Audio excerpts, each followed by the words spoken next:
नमस्कार बंधुगण मु अमित आपण मानक स्वागत करुच्ची आमर चैनल ओडिया गायस टीवी रे। बंधुगण सुस्थ रहिबा पोषक तत्व रही खाद्य निहाती आवश्यक। गुड़ और भजा चना एमती दुईटी खाद्य जो पोषक तत्व भरपूर मात्रा रही। गुड़ और चना को एकाठी मिसाई खाइले यह स्वास्थ्य को अनेक आश्चर्यजनक फायदा देता है। आज भिडियो मुझे आपण मानक जनइबी जे गुड़ और भजा चना को मिसाई खाइले केउ सब फायदा मिलता है। ता पूर्व जदि आम चैनल को प्रथम कर विजिट कर चैनल को सब्सक्राइब करे बेल आइकन को ऑल रे प्रेस कर दिंतु जहाँफल कि यहीपरी हेल्थ टिप्स आपण मैंने जानीपर। नंबर 1 बेनिफिट भजा चना श्वास रोगर चिकित्सा लाभदायक होता है। श्वासजनित समस्या थिबा व्यक्ति माने राति शोवा पूर्व अल्प भजा चना खाआंतु एवं तापर एक ग्लास उषुम क्षीर पियंतु।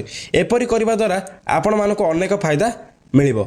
उभय भजा चना और गुड़ रे जिंक बहु मात्रा रे थाए जहाँ आपण मानक त्वचा चमक आनी दे थाए। नंबर 2 बेनिफिट भजा चना और गुड़र मिसवा द्वारा प्रोटीन एवं कार्बोहाइड्रेट तैयारी होता है जहाँ प्रदूषण जनित रोगरू रक्षा करने सह रोग प्रतिरोधक शक्ति इम्यूनिटी पावर बढ़ाई थाए। नंबर 3 बेनिफिट गुड़ और भजा चना को जदि आपण माने मिसाई खाइबे आपण मानक रोग प्रतिरोधक शक्ति बढ़ी थाए एवं शीत दिन होइतिबा ज्वर ठंडा काश गला जंत्रणा और संक्रमण इत्यादि रक्षा करथाए।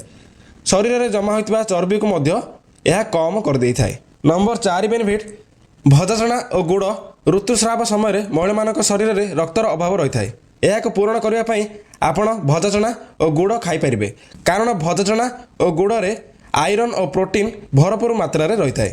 नंबर 5 बेनिफिट जो लोक मैंने जिम जाउछंती किंबा घरे व्यायाम करछंती सेमानकु भजा चना गुड़ खाइबा निहाती आवश्यक।